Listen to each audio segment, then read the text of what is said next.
My involvement with the Jack Project is a little bit of a unique story, how I got involved.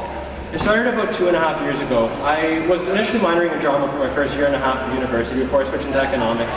But while I was minoring in drama, after I switched, I was still receiving email notifications from the drama department. And I received an email saying they were looking for actors for this mental health training video. Now, mental health is something I'd never thought about before, didn't realize how much of an issue it was, but I thought it might be a cool way to get involved within the Queen's community. So I went to audition for this mental health training video, and lo and behold, there's sitting Eric Windler. Of course, I knew about the whole story of Jack Windler. It's something that's obviously affected everybody in first year at the time, but you didn't know what to make of it. As a first year student who hadn't heard about suicide all that much, it was something that really took me by shock. Didn't really know what to do with it. So I auditioned for this training video and sort of got the lead role as the Jack, so to speak, of this video. So essentially I was portraying an individual suffering from depression and anxiety and felt that there was no way out.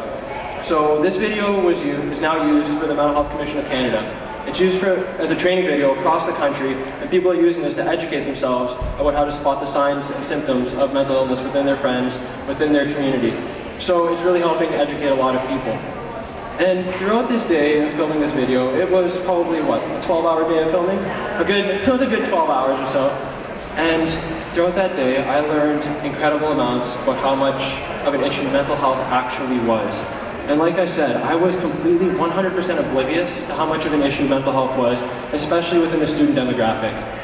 So after that video was filmed, I reflected on my experience with it, and I thought if I was this completely unaware and oblivious about something so important, there must be so many other students that are in my shoes that feel the same way and have no idea how mental health affects themselves, their friends, their families, etc. So I felt like I had to continue to get involved. And so I continued to talk to Eric, we continued to go back and forth, and he said, you know what, I'm looking for students to continue to get involved with the Jack Project. So that's what I did. Him and I continued to stay in touch. And sort of in my third year, I started getting involved with Queens Wears Green. And I sort of integrated the Jack Project into what Queens Wears Green was doing. And that perfectly aligned with what the Jack Project was doing. They're trying to get closer to the students.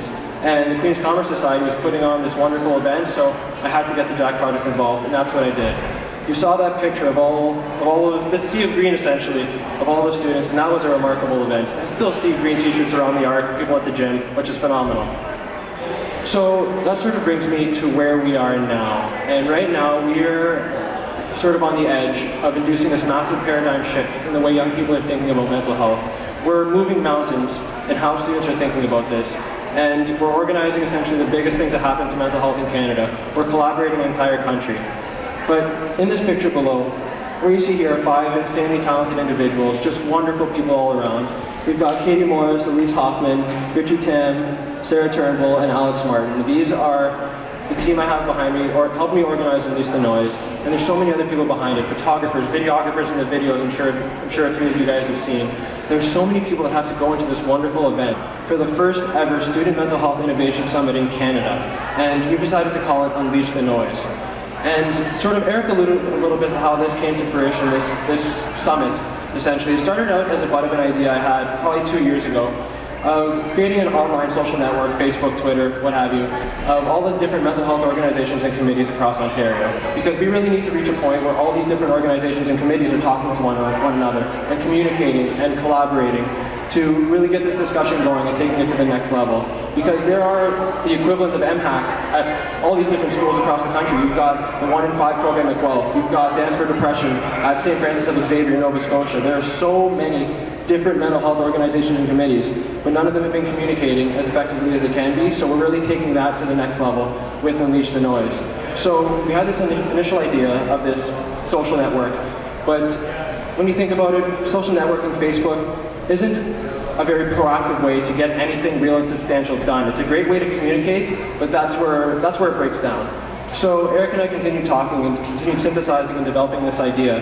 And the stars aligned such that we had the opportunity to bring the entire country together. And that's what we've been doing.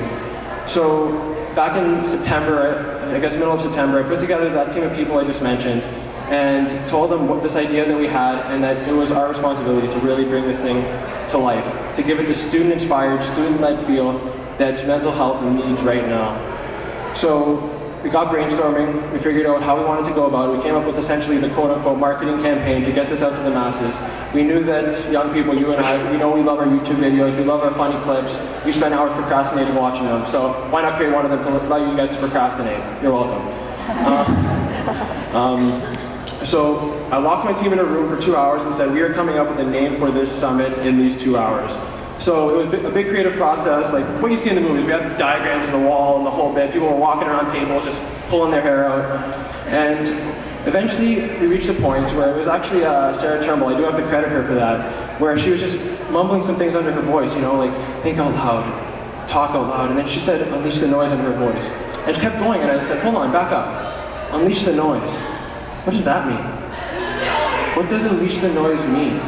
And that's a question that I constantly get asked, and a question that you should almost ask yourselves as well, because unleash the noise, those words mean something different to every single person. And that's what I think is truly incredible about it. But to me, unleash the noise is about collaborating, about bringing an entire nation from coast to coast to coast together, to unite and induce a paradigm shift in the way young people are thinking about mental health.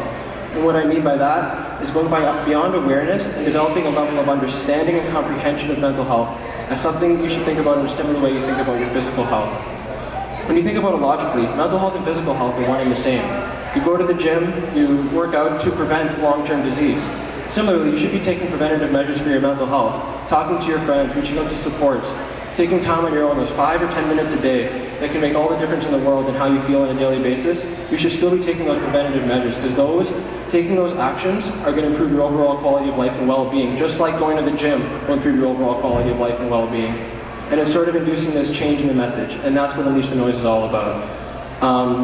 So here we are, we've got people, like I said, from all across Canada. We've hit all 3 coasts. Literally, we have representation from every single province in Canada, from BC to Nova Scotia. We've also got representation from Yukon, and get this, we've got 2 students coming from Nunavut. From Igloolik, Nunavut. How many of you have heard of Igloolik? I have, a couple of you. Impressive. So Igloolik is in this region right up here. It's as far north as you can get in Canada. And one of these 2 students from Igloolik has never left Nunavut before. They're coming to Toronto to unleash the noise. So this is the magnitude that Unleash the Noise has reached. And the excitement and passion that our country has generated for mental health, it's unprecedented. And I'm so humbled and inspired by everything that's happened. And I really hope that this continues into the future. And that's what we're trying to do, is to make Unleash the Noise a sustainable way for students from across the country to continue to collaborate and talk, and to make mental health something that every single person, every single young person can relate to. Because if we have our generation thinking about mental health in this way, similar to our physical health, then we're going to grow up and raise our kids to think about mental health in that way. So we're really attacking an intergenerational goal here. And it's by no means an easy task, but I think we're on the right track. And it's because of all you incredible people who have been organizing events like this that have made it possible over the years for Unleash the Noise to come together. So here we've got just a couple little schematics of the demographic that we've got. Like I said, we've got every province, 2 territories represented. Couldn't get anyone from Northwest Territories, unfortunately. We'll get them next year, though. And as you can see, we've also got various different school types. We've got students from high schools, colleges, universities. So there are students of all different age groups talking as well. And I think that communication between universities and high schools is especially important.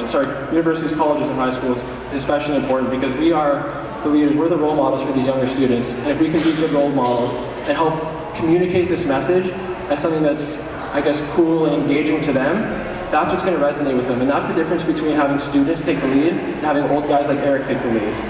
That's why we need to really take a leadership role in all of this, because we do have the power as a young generation to induce real and substantial change, not only in our own communities, but communities across the country. So I really challenge everyone to go beyond their current level of understanding and really question what they believe in mental health, and to really push that message forward.